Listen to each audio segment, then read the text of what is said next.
100 jours de prière, 100 ans de la division interaméricaine. Notre Seigneur nous aime d'un amour vrai et sincère. Chers internautes, bonjour et bonsoir. Nous sommes à la 5e journée de prière. Notre méditation se trouve dans le livre de Corinthiens, soit 2 Corinthiens 5, le verset 17. Si quelqu'un est en Christ, il est une nouvelle créature. Les choses anciennes sont passées. Voici, toutes choses sont devenues nouvelles. Grâce à la puissance que Jésus nous donne, nous pouvons être plus que vainqueurs. Mais nous ne pouvons pas fabriquer cette puissance. Nous avons besoin d'une compréhension profonde de la nature du Christ et du ministère de son amour qui dépasse toute intelligence. Nous devons vivre sous les rayons chauds et vivifiants du soleil de justice. Seule sa compassion aimante, sa grâce divine et toute puissante peuvent nous permettre d'échapper à l'ennemi implacable et de maîtriser l'opposition du cœur humain. Qu'est-ce qui fait notre force? La joie du Seigneur. Laissons l'amour attendrissant du Christ remplir notre cœur et nous deviendrons doux et soumis, préparés à recevoir la puissance qu'il nous réserve. Remercions Dieu chaque jour pour les bénédictions qui sont les nôtres. Si l'homme veut s'humilier devant Dieu, comprenant combien il lui est important d'entretenir un sentiment de suffisance, constatant son incapacité absolue de faire le travail nécessaire à la purification de son âme, rejetant, ne tenant aucun compte de sa propre justice, alors le Christ gravera son image dans cette âme. Le Christ ne négligera jamais la tâche qui lui a été remise. Aux disciples résolus, il inspirera le sentiment de la perversité, de la condition coupable et de la dépravation du cœur sur lequel il agit.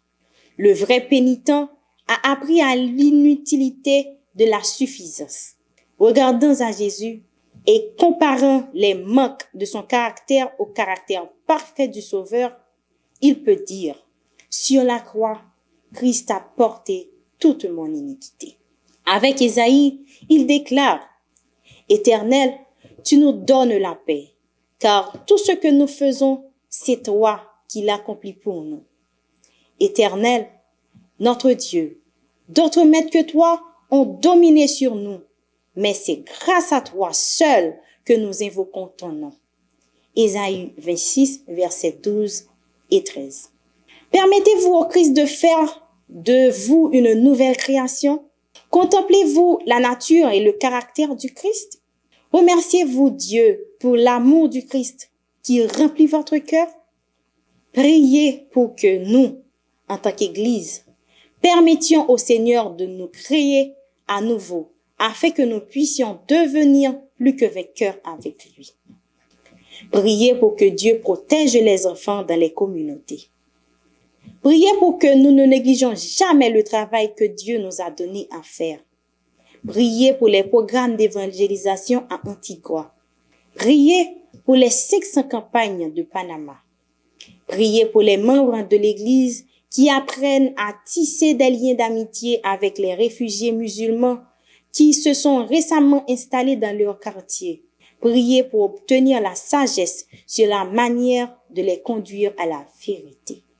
Priez pour que les églises aient la foi nécessaire pour créer des centres d'influence urbains dans les villes ou villages avoisinants. Prions le Seigneur.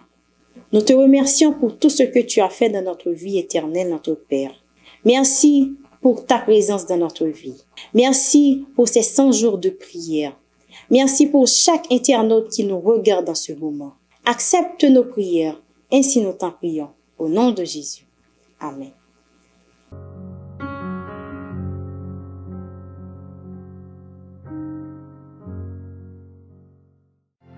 En 2022, nous célébrons les 100 ans de la division interaméricaine. Nous voulons fêter ça ensemble avec les programmes spéciaux que nous avons pour vous, en direct des médias sociaux de votre union. Rejoignez-nous. Sabbat 8 janvier, service de consécration. Vendredi 15 avril, service de culte familial. Mercredi 11 mai, service de réflexion. Et en octobre, ne manquez pas la grande célébration. Vous êtes une partie importante de notre histoire. Célébrons sa providence et affirmons nos valeurs.